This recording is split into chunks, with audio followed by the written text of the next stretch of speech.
Excluding other human minds, your mind is the most complicated piece of the universe that humans currently know about. The rules that govern it are mysterious and elusive. Maybe our brains just aren't complex enough to understand themselves, but that's not going to stop us from trying. The word psychology comes from the Latin for the study of the soul, and while its formal definition has evolved over the last several decades, today we can safely call it the science of behavior and mental processes. The term psychology wasn't coined until around the turn of the 16th century, and a practice that we would actually call science today wasn't established until the mid-1800s. But of course, humans have always been curious about themselves and what's going on up here. Aristotle pondered the seed of human consciousness and decided that it was in the heart, not the head, being, as we have seen quite a lot here on Crash Course, absolutely and completely wrong. 2,000 years ago, Chinese rulers conducted the world's first psychological exams requiring public officials to take personality and intelligence tests, and in the late 800s, Persian Dr. Muhammad ibn Zakaria al-Razi, also known as Razis,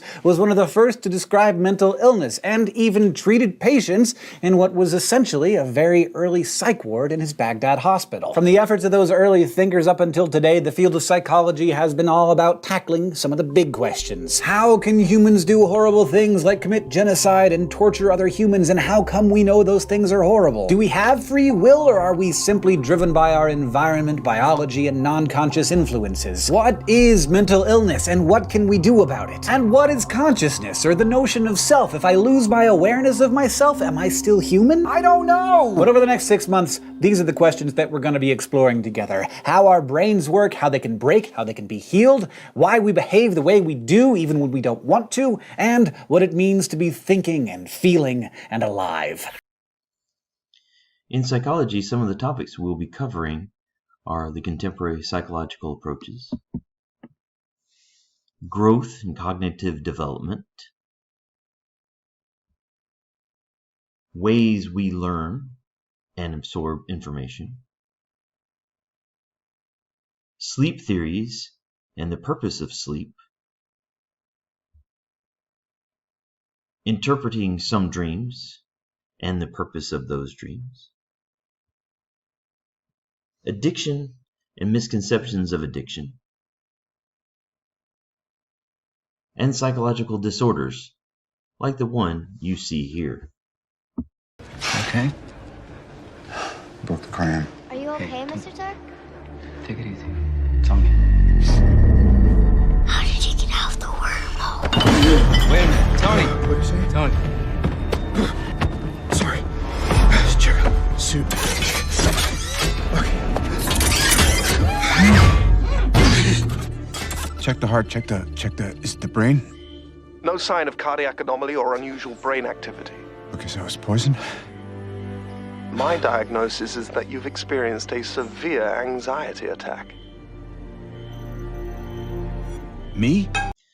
Throughout the course, we will also do many interesting and fun projects and simulations to help build our understanding of the new concepts, like this one. Pay attention. This is the next step in retraining your brain. We need you to put the days of the week in alphabetical order, starting with Friday. You have 10 seconds. Ready? Go.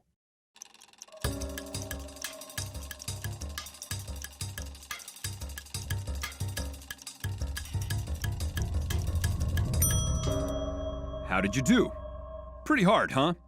Here's the correct order. Now, quickly, without thinking about it, name a color. Got it? Now, name a tool. Did you just say red hammer? Did we just read your mind? Or come pretty close to it? It's freaky, right? We will explore these topics and more in psychology, so please come join us. Also remember that all social studies electives count towards your HOPE GPA. So have fun, learn a lot, and boost your GPA. Welcome to psychology.